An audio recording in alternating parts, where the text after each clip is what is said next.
Ay mga idol, mga panalig, yan yung gagamitin nating mga tools. Ayan, maglilinis tayo ng panggilid ngayon. Ayan yung mga gagamitin natin tools. Yan yung gamit natin tools para kay Shider. Ayan, oh. At sa wakas mga kapanalig, ayan na nga, natanggal natin after 10 years mga idol. Samahan nyo lang ng orasyon at dasal. Ito mga kapanalig, na unang tanggalin natin itong tornilyo dito sa may drive face. Yan, 17mm mga kapanalig na napaalambot. Ngayon isunod naman natin itong yan sa bell. Yan, gagamitan natin yan ng 24 mga kapanalig, no? 24mm na socket mga kapanalig. Correction po. Ngayon kung makikita nyo, ayan mga idol, makapal pa yung lining natin. Ayan, no? Stock lang siya mga idol. Stock lang tayo, hindi ako nagre-regroove. Kaya matagal maubos yung lining natin dito. Siya, no, water based, no, mga kapanalig na parang sabon lang. Tapos ayan na nga, no, napaka-convenient na itong binili ko, no, hindi mo na kailangan na maski hindi ka na gumamit ng gripo. So, buksan nyo itong panggilid nyo, tapos ito lang gagawin nyo, liliyahin nyo lang to mga idol. Para iwas sa dragging. Alig, no? No, ito lang. Hindi tayo gumagamit ng impact wrench. Ito po ang suggest ko sa inyo, gagamit kayo ng autoclick na torque wrench para pagpanukat na hindi nakakasira ng sigunyal mga kapanalig.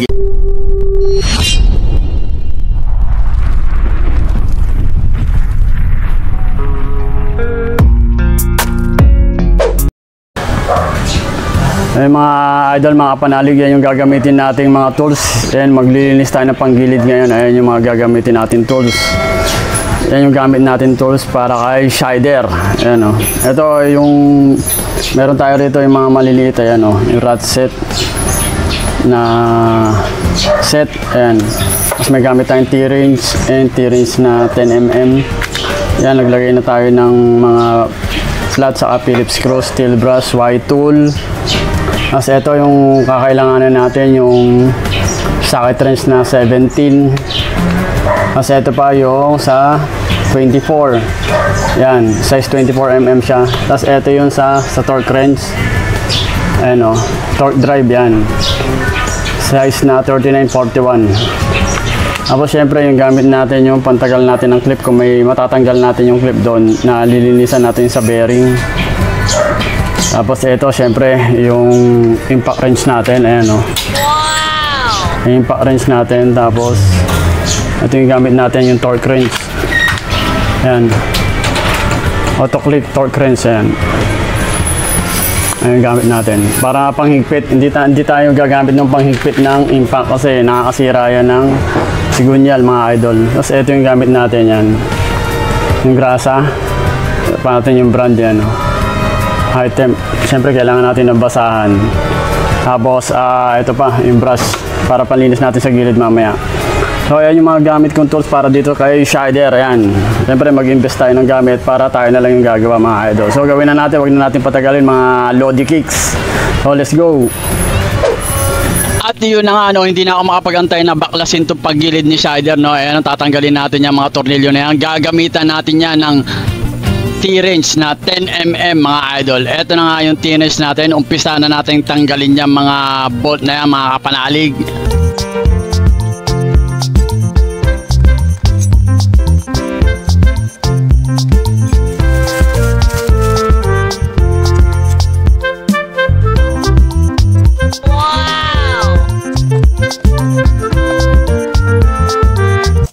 At pagkatapos natin matanggal ang dalawang bolts na 10mm, isunod naman natin itong Phillips screw na to mga idol. Yan, siguraduhin na lang natin, paikutin natin ng pakaliwa ang ating pagluluwag mga Lodi kicks.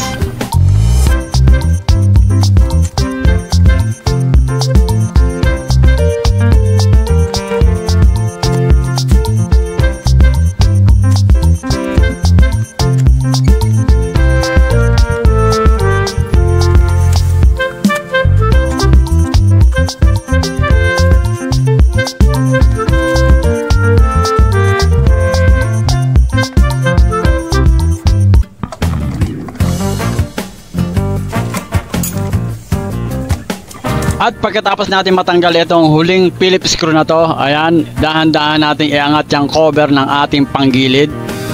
Ayan mga idol, iangat-angat natin, galaw-galawin nyo lang ng konti. Ayan, matatanggal nyo yan dahil maluwag lang yan mga kapanalig, no? Ayan. Ayan, makikita nyo na. ang iyong kalakalabasan. Ayan mga idol, napakarumi at napakaalikabok mga kapanalig, no? Kasi yan pagbabiyahe natin ng maulan, yan tumatalsik yung mga putik dyan sa loob, no? Sumisiksik yan dyan mga putik at natutuyo na mga kapanalig. Kaya ayan yung makikita nyo. At makikita natin itong foam, yan. Dyan sa pulley, yan sa mga drive piece, yan yung kulay dilaw yan eh. Ngayon kulay itim na mga kapanalig.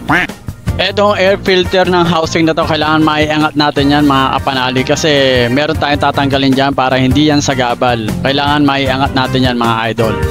Makikita nyo rito sa likod ng air filter box yung vacuum hose mga kapanalig. Nakakabit yan dito sa gearbox. Ngayon may clip yan, tatanggalin nyo lang mga kapanalig. Medyo mahigpit yan kasi kailangan walang singaw yan at hindi pinapasukan ng tubig. Kaya mahigpit, medyo makahigpit. Ayan mga idol, natanggal na natin. Kailangan iangat nyo yan para matanggal natin yung takip ng panggilid natin mga kapanalig. Yan, talian nyo lang kung may panali kayo o mga alambre, kailangan na natili yan na nakaangat mga kapanalig.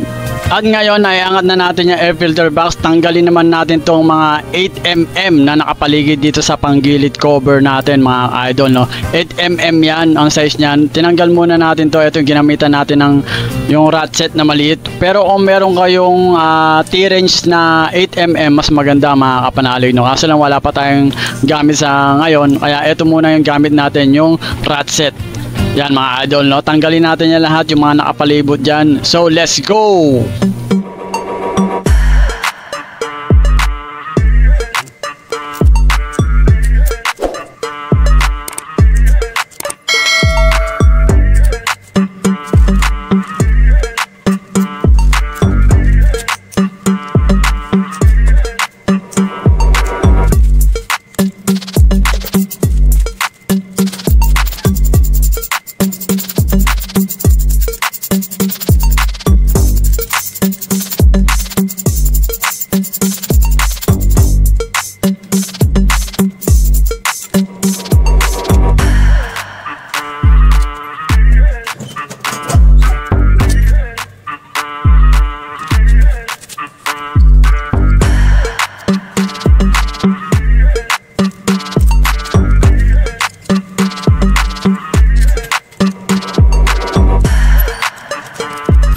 At eto na nga ang huling tornilyo na tatanggalin natin na 8mm mga kapanalig. And then tanggalin na natin yung breather hose na yan, no, na nakakapit dyan sa CVT cover natin yan. Tanggalin natin yung breather hose na yan para pagtanggal natin ng crankcase ng CVT case is hindi sumama mga kapanalig.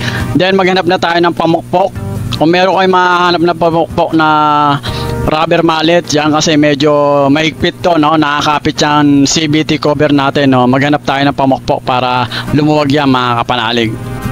At eto na nga, kumuha tayo ng basahan at meron tayong kinuwang pamukpok dyan mga kapanalig, no. Apokpokin natin yung mga gilid-gilid mga idol, kasi lalo na pag matagal na hindi yan nabuksan, talagang may makapit yan kasi may oil seal yan na nakapalibot dyan mga idol, no.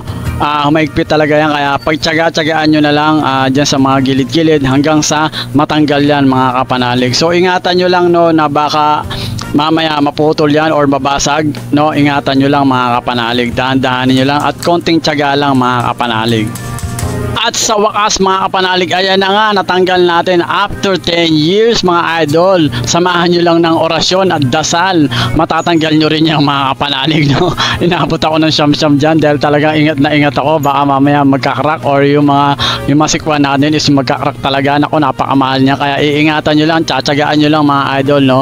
Ayan, makikita nyo, napaarumi na, may mga alikabok. Hindi naman siya ganun karumi yan, kasi iniingatan natin yung hindi naman tayo tumatakbo dyan ng mga kung saan sa mga alikabok. Yan, sa labas lang talaga, and sa loob hindi siya ganun karumi mga kapanalig, dahil maganda yung panggilid natin mga idol, no. Ayan, silipin natin mga kapanalig, no. Ayan, as you can see, wala siyang gaanong dumi. Ayan, ayan, wala siyang makikita, wala kayong makikitang itim-itim mga kapanalig, no. Ayan, napakaganda pa. And then simulan na nating tanggalin ang panggilid natin mga idol. So let's go. Ito, kung makita nyo mga idol, ayan, no, hindi maganda pa yung bell natin. Ayan, hindi pa sa titanium na kulay, parang bago pa. Ayan mga kapanalig ko. Ayan, pati ito, ayan, wala yung ano natin, okay siya, no. Ayan, napakaganda pa yung bell natin. Stock lang siya mga idol. Wala pa tayong pinalitan dito na almost stock to. Ang pinalitan lang natin dito yung spring. Yung spring sa kabola. Ayan, wala pa tayong pinapalitan dyan. Halos 2.5 years na siya. Stock pa rin niya mga kapanalig, no? So, buksan na natin. At eto na nga mga kapanalig, no, naka-encounter tayo ng unang problema natin dito sa binili nating white tool, kasi bagong bili ko to. Yan, maliit yung buka niya mga kapanalig, no, hindi siya tumatama dun sa stopper, dun sa may drive face natin sa may pulley, kasi meron niyang stopper, kailangan ipasok mo dun sa butas yung pointer niya, no. Ngayon lalagyan natin ng kanal, kasi may napanood ako, nilalagyan nila ng kanal para expand or malaki yung buka. Ayan mga idol, no, para tumama dun sa may pulley, sa may drive face, para makontra mga kapanalig. So ayan, nilalagyan ko na nga ng kanal mga kapanalig. At sa wakas, natapos na natin lagyan ng kanal tong white tool natin mga idol. Dumiretso na tayo sa pagtatanggal natin dun sa panggilid natin. Let's go! Eto mga kapanalig, no, unang tanggalin natin itong tornilyo dito sa may drive face. Yan, 17mm mga kapanalig, no. Napaalambot lang tanggalin. Yan, pag mayroon ko talagang impact wrench, no, napakadaling tanggalin mga idol. Ito yung pinakamalagang tip na ibibigay ko sa inyo mga idol. Makinig po kayong maigi. Ito, isang tip na agad mga idol. Napaka naman tip agad mga kapanalig. Ito, pag tinanggal nyo itong mga tornilyo, ayan, pag samasamahin nyo yung mga washer, no, in order mga kapanalig. Kung ano yung una nyo pinasok doon, yun yung una nyo ikakabit doon, no. Huwag nyo pabalik-balik tayo, kasi meron yung mga maninipis makapal, no. Kung ano yung nakadikit dun sa drive face, yun po yung ibabalik nyo mga idol. Yan po yung tip number 1 mga kapanalig, kasi napakahalaga po yung mga gap na yan mga kapanalig, no, para hindi masisira yung maganda yung lapat ng ating drive face dun sa sigunyal mga idol, yung sa mga belt. Yan, makikita nyo, no, medyo maganda pa yung ano natin, yung drive face.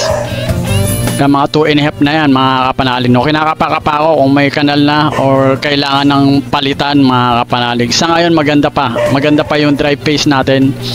Medyo okay pa, pero nilalaanan ko na rin yan ng budget mga kapanalig, para mapalitan na rin natin. So mag-iisip pa tayo kung anong brand or stock pa rin yung gagamitin natin.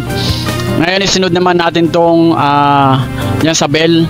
Yan, gagamitan natin yan ng 24 mga kapanalig, no. 24mm na socket mga kapanalig. Correction po, 24mm na socket yung gagamitin natin yan mga kapanalig, no. Ayan, ikakabit ko na.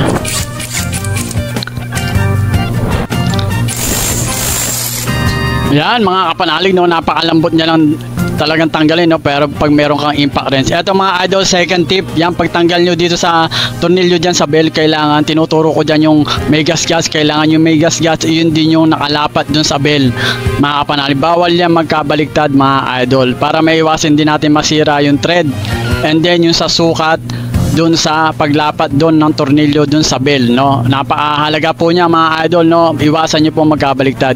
Ayan, makita nyo yung loob ng bell natin, medyo maalikabok na din sa lining.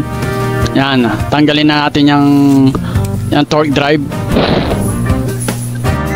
So ito yung stock belt natin, ayan, mga 2DP mga idol. Ano yan, authentic yan, original yan.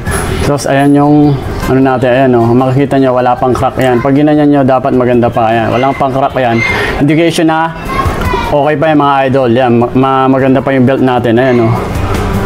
Ayan, wala pang mga himul-himul dito mga idol. Yan, oh, sa mga gilid-gilid, yan, maganda pa. Good na goods pa yan. Tapos ito yung torque drive natin, yung lining. Yan, kung makikita nyo, ayan mga idol, makapal pa yung lining natin. Ayan, oh. Pag lagpas pa yan dyan dito, yan, pag lumagpas pa yan dyan mga idol, pag nakikita pa yan, litaw pa yan dyan, okay pa yan mga idol. Yan, etong lining ko na to, stock pa rin yan mga kapanalig, no, hindi pa tayo nagpapalit. 2.5 years na siya mga idol, no, so makapal pa rin siya. So good na goods pa yan, mas maganda original. Kaso lang nga, lilinisan natin kasi nga may sunog na siya, ayan, no. Pag ganyan, nag-i-indicate siya ng dragging. Ayan, pag sunog na yun dito, makinis na. Kailangan liliyahin nyo yan mga kapanalig, no. Ayan, lilinisin natin yan mga idol. Mamaya tatanggalin natin. Ito yung bell natin, ayan o. So napakaganda pa ng bell natin. Hindi yan naka-regroove. Ayan o. Stock lang siya mga idol. Stock lang tayo, hindi ako nagre-regroove. Kaya matagal maubos yung lining natin dito. Ayan yung lining natin, yan. Matagal yan maubos kasi hindi tayo naka-regroove. Ayan, stock bell lang tayo mga idol. Kaya hindi tayo malakas kumain ng lining, mga kapanalig, no? Ayan, lilinisan natin yung mamaya. So, ito na yung kabuuan ng ano natin. Ayan, hindi siya masyadong marumi. Ayan, kung makikita nyo, idol, yan, o. Tignan nyo, wala siyang masyadong dumi. No? Tapos tanggalin natin to. Assistant. Ayan, ito. So, tandaan lang natin yan. Ayan, o. So, yung may nalaglag na mga bola.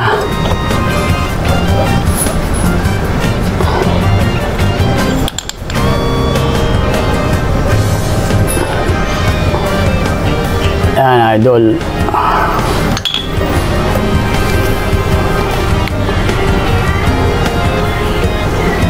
So, ayan yung ano natin. Ayan.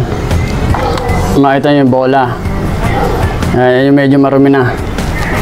So, lilinisan din natin yan. Yun. Backplate natin. Tapos, ito yung slider.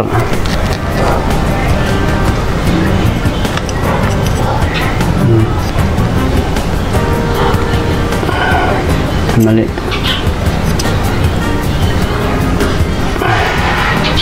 Mali pa rin. Ayan mga idol. Pag ang slider piece nyo mga idol, ayan o, slider piece natin. Pag ang slider piece nyo nalalaglag na, kusa na nalalaglag, palitin na yan. Ayan, hindi pa ito nalalaglag, ayan o. Ito nalalaglag na. So dapat magpalit na tayo, pero okay pa yan, hindi pa naman. Ayan o, hindi pa nalalaglag mga kapanalig, no. Pag kusa na yan nalaglag, ibig sabihin niya, palitan na yung slider piece. So hindi pa siya kusang nalalaglag mga idol. Ayan o, tinataktak mo, hindi pa siya. So ibig sabihin yan, okay pa yan mga idol. Ayan o, slider piece natin. So sa susunod, baka pag mga ilang buwan, siguro medyo maluwag-luwag na rin mga idol, magpapalit na rin tayo.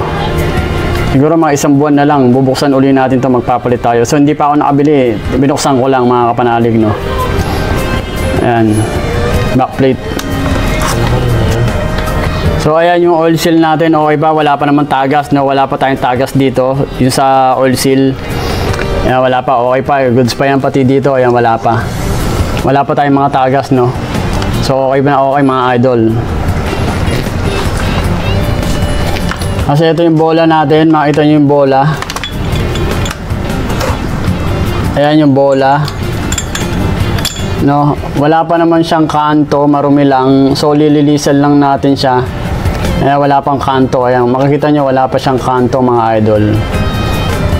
So okay pa to. Maganda pa yung bola natin. Susunod na lang tayo, saka tayo magpapalit. So okay pa naman yung mga bola natin. Ayan o. Ayan, wala pa siyang alog. Yan no, intact pa. So maganda pa yung bola natin. Lilinisan lang natin yung mga kapanalig. At syempre i-ready na natin itong, tatanggalin na natin itong atong clutch lining. Yan para masimulan na natin, and then gamitan na natin ang ating maiwagang impact wrench mga idol, kasi napaka easy talaga pag may impact wrench ka. And apaan muna natin para wag tumumba, no, pag pinatanggal na natin to. Ayan.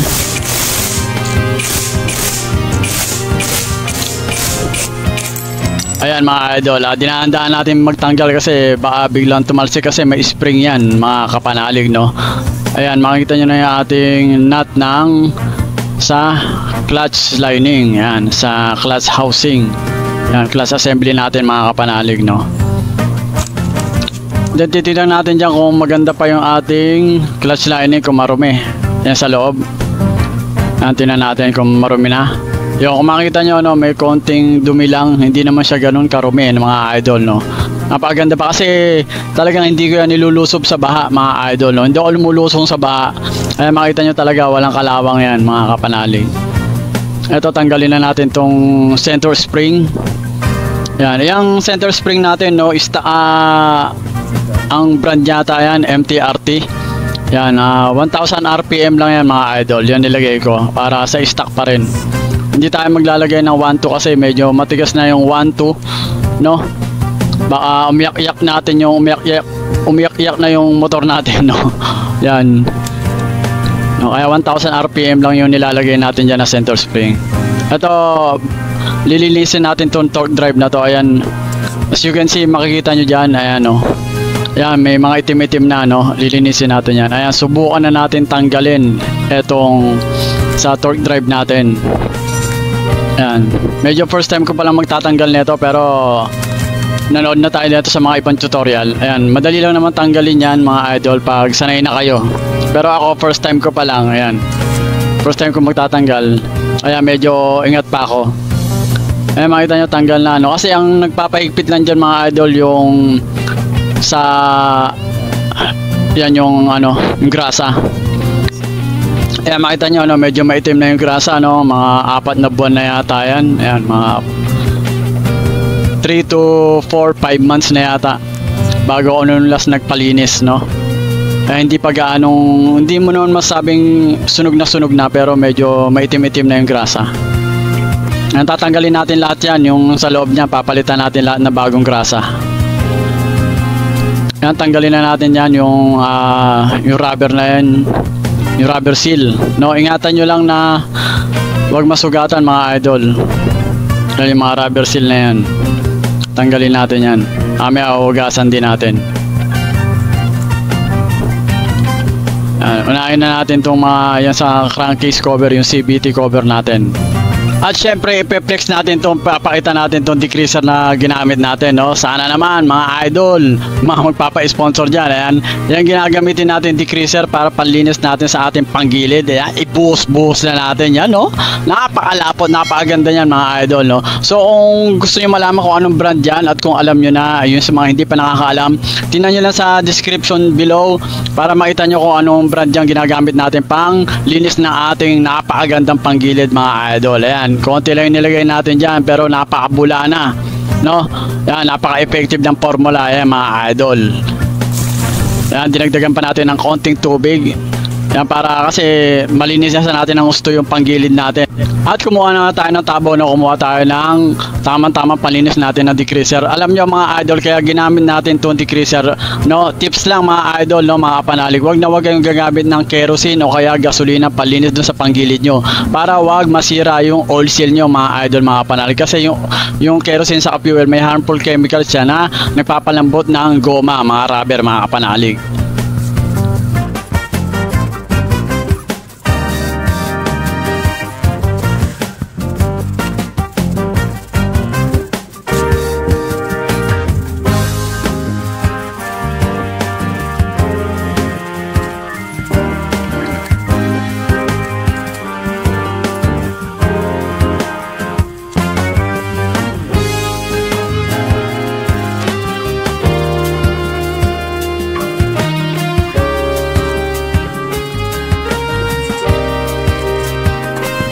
At syempre matapos natin gamitan decreaser na panlinis ang ating panggilid, no, syempre babanlawan natin yan mga kapanalig. Ang pambabanlawan natin dyan is yung tubig, fresh water mga kapanalig, no, kasi madali lang tanggalin talaga ang decreaser kasi washable siya, no, water based, no, mga kapanalig, na parang sabon lang. Tapos ayan na nga, no, napaka-convenient na itong binili ko, no, hindi mo na kailangan na maski hindi ka na gumamit ng gripo, san mo man siya dalhin, no, hindi mo kailangan gumamit ng hose. Ayan na, pipindutin mo lang siya, ipapump mo lang siya mga idol. Mabibili nyo yan sa Shopee. Yan, binili ko yan sa Shopee. Yan, makita nyo yung description below kung saan ko siya binili. Yan, napakagandang gamitin niya, napaka-convenient ng water pump na yan mga idol, no. Kaya talaga yan yung marirecommend ko na isa sa bilhin yung mga gamit, mga DIY tools, no. Napakaganda niya mga kapanalig.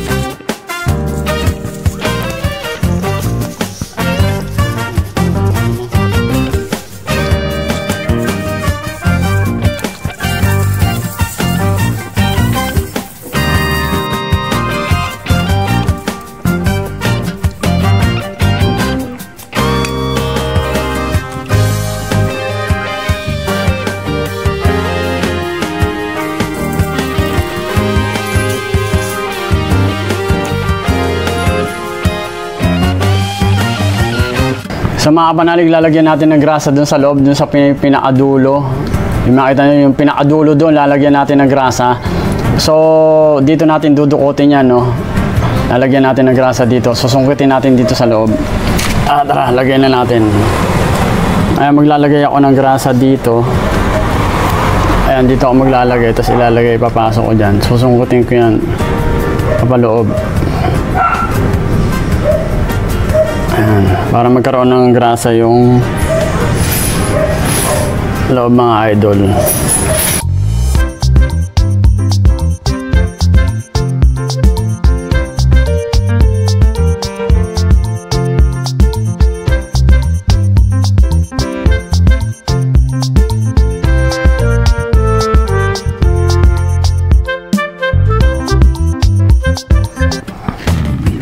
At ayan, natapos na natin lagyan ng grasa, ibalik na natin to.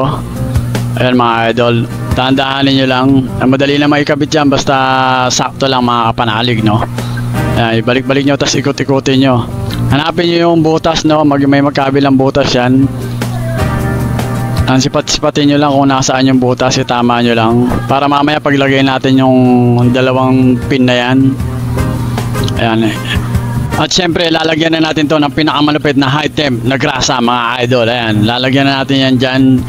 Syempre, yung tamang-tamang grasa lang mga idol. No? Bawal nyo lalagyan ng sobrang daming grasa. Ang konti at sobra is masama. Ayan, kaya katamtaman lang mga kapanalig. No? Ayan, lalagyan natin ng grasa. Pagkatapos lagyan ng grasa, syempre, ibabalik na natin yung pin. Yan, dalawa yan. No? Yan, yung mga pin na yan mga idol. Ilalagyan nyo yan, no? Yung pin na yan, huwag nyo kakalimutan ilagay mga kapanalig. Siyempre, ito, lalagyan na natin dyan ng konting grasa lang mga kapanalig, no? Ayan, mild lang na grasa. Ayan, para hindi dumikit yung ano natin dyan, ilalagay natin dyan mga idol. Ayan, pati yung sa kabila, lagyan din natin. Yan, no? Yung sa torque drive, yan, ilalagyan natin dyan natin ilalagay yung bell. Lagyan nyo rin ng konting grasa mga kapanalig. Ito mga idol, itong lining na to, isa to sa mga tip, ano, kung meron kayong oras, palagi nyo siyang lilinisin. Buksan nyo lang, halimbawa naramdaman nyo na medyo madragging, no? Naramdaman nyo na medyo madragging, okay pa naman yung bola nyo, ito yung center spring nyo, okay pa naman, yung kapapalit nyo lang, no? So buksan nyo tong panggilid nyo, tapos ito lang gagawin nyo, liliyahin nyo lang to mga idol, para iwas sa dragging. No, ito lang yung basic tip para medyo maalis agad yung dragging, kasi isa to sa nagpapadragging agad mga idol eh. Yan, liliyahin nyo lang. Ayan yung mga sunog na yan, no? No? Tapos ang pagliha nyo, ganito. Yan, pa-slide ganito. Hindi siya pa ganyan, no? Ang gagawin nyo pa ganyan. Yan, pag ganito ang liha. Yan. Yan, papunta rito, papunta dyan, ang liha. Papunta dyan, papunta doon. Ayan, no? Ang liha natin.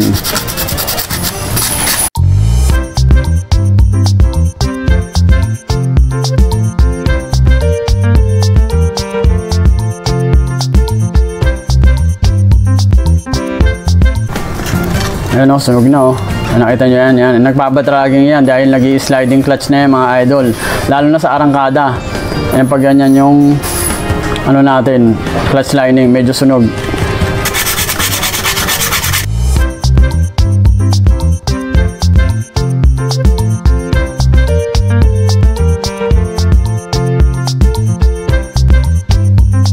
Ayan, napansin nyo ganyan na okay na mga idol. Punasan nyo na siya.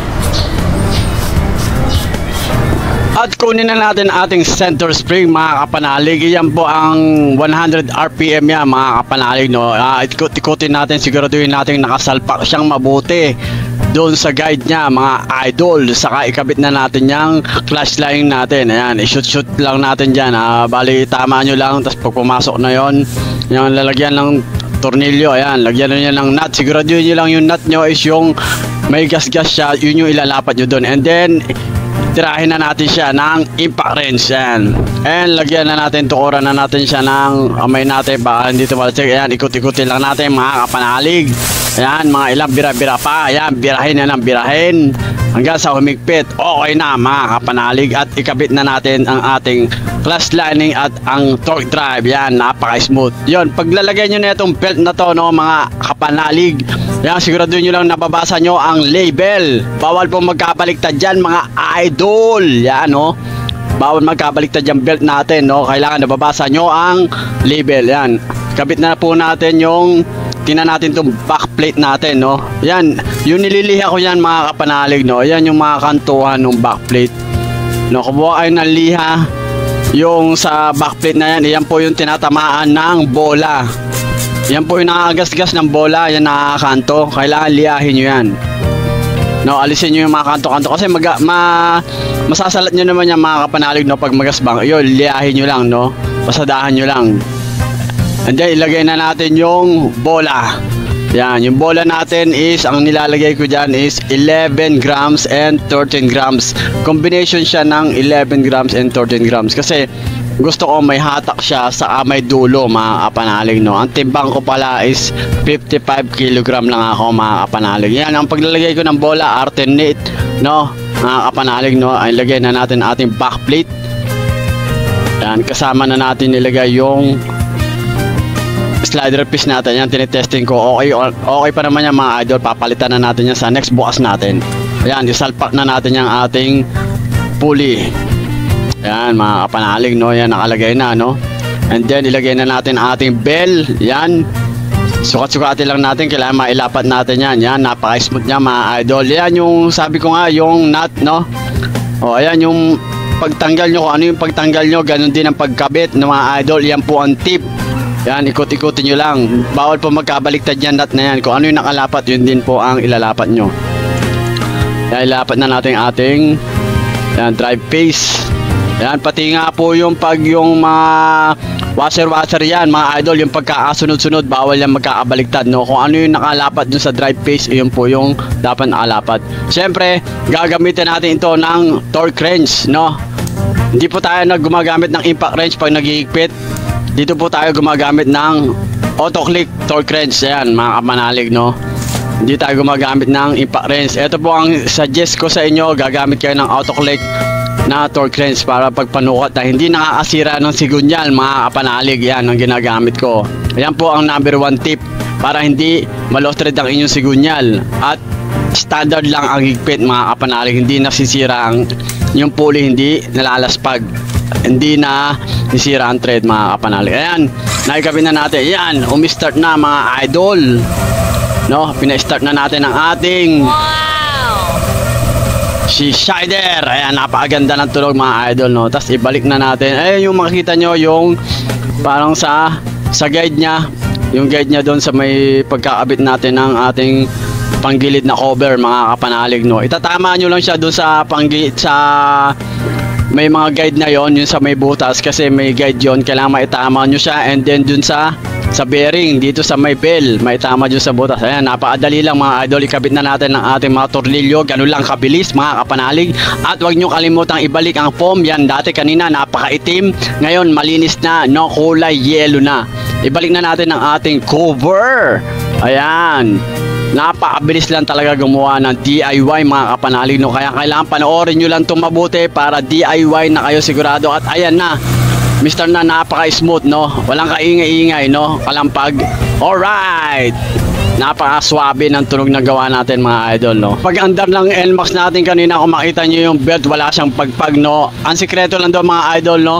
Kung paano nyo tinanggal yung nut ng pulley sa yung mga washer, ganun nyo rin siya ibabalik. And ganun din sa bell, kung paano siya tinanggal yung nut ng bell, ganun nyo siya ibabalik, no mga kapanalig. And then, para wag masira yung sigulyal, yung thread, wag nyo siyang gagamitan ng impact wrench pag maghihigpit. Gamitin nyo siya ng auto click na torque wrench. Ang sukat doon is, yung ibibigay nyo lang Newton meter is 45 sa bell, 50 sa pulley. Ngayon kung nagustuhan nyo tong video natin mga idol dito sa pag-DIY natin ng panggilid, kung nabigyan ko kayo ng konting idea, please naman po pakisuportahan nyo po ang aming YouTube channel, ang Riveristica TV. Please like, share, and subscribe ka na dito sa aming YouTube channel. At kung may katanungan po kayo mga idol, po kayong mahiya mag-iwan ng comment at sasagutin po natin yan sa abot ng aking mga kaya mga idol, maski busy tayo, no? And may Facebook page na rin po kami. Please pa-follow nyo rin po ang aming Facebook page, ang Riveristica TV. Hanggang dito lang mga idol. Until next video, maraming salamat po sa inyong panonood. Hasta la vista, baby!